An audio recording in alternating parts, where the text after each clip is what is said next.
This one with... These scars are so prevalent and so distinctive that they allow biologists to identify and count the animals. 2 little prop scars on it. Manatees depend on warm water for survival, so they seek out places like this power plant where warmed wastewater provides a perfect winter habitat.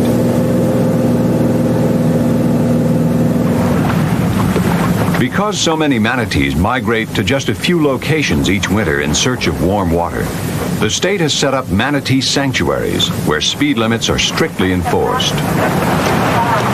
Skipper, take your boat out of gear. I'll be coming on your port side. You're all going to have to be more conscientious of this manatee zone. That's too fast in there. I know you don't want to hit one of them. I'm sure you don't want to do that, all right? Watch your water. A good way to tell is you look at the back of your boat. If you're peeling off that white water off the back of the boat, it's too fast.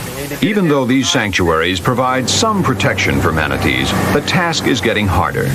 Because as the pace of development along Florida's waterways is increasing, so is the number of manatee deaths caused by humans. The factors in Florida that are causing these deaths are on the increase, and the factors are related to development, increased numbers of people using the water. The problems the animals face are directly related to the growth of the state, and we have to accommodate the animals as we accommodate the human growth. And they're extremely adaptable animals. They're tough, they're resilient. If we just give them a chance, I think we can keep them around. We're going to use information from biologists to make a scatter plot of the relationship between the number of powerboats and the number of manatees killed. We put the number of Florida motorboat registrations on the horizontal, the x-axis. They're measured in hundreds of thousands.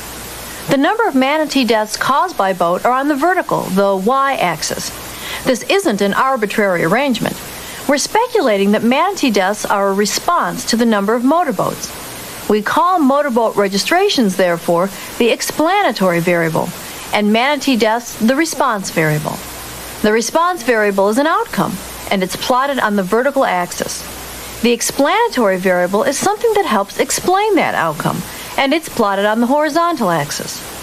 With our axes labeled, we can start to plot the information from 1977 to 1987. Each point represents a single year's information on these two variables. In 1977, for instance, there were about 447,000 motorboats registered and 13 manatee deaths.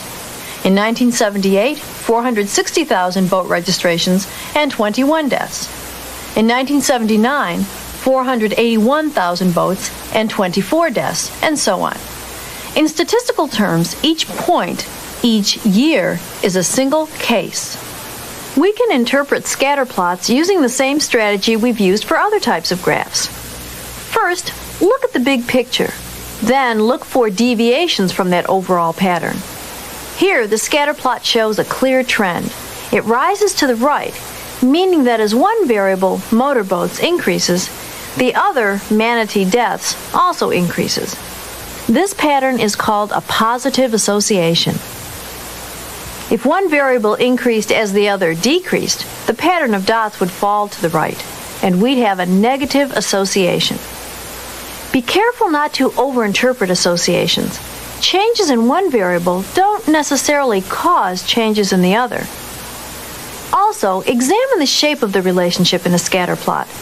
These data seem to fall roughly on a straight line, meaning we have a linear association.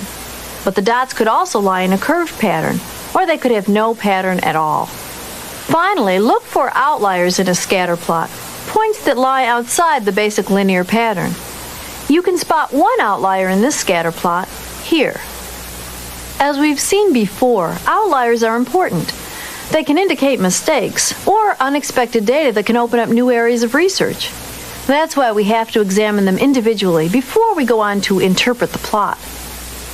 But we can get even more information from a scatter plot than just the relationship between two variables. Here's a scatter plot of fluoride levels in 21 cities and the number of cavities per 100 children in those cities. The fluoride level in parts per million is the explanatory variable. That's the horizontal axis. We expect that fluoride in water reduces cavities, so cavities are the response variable and are placed on the vertical axis. This scatter plot shows that cities with the lowest rate of cavities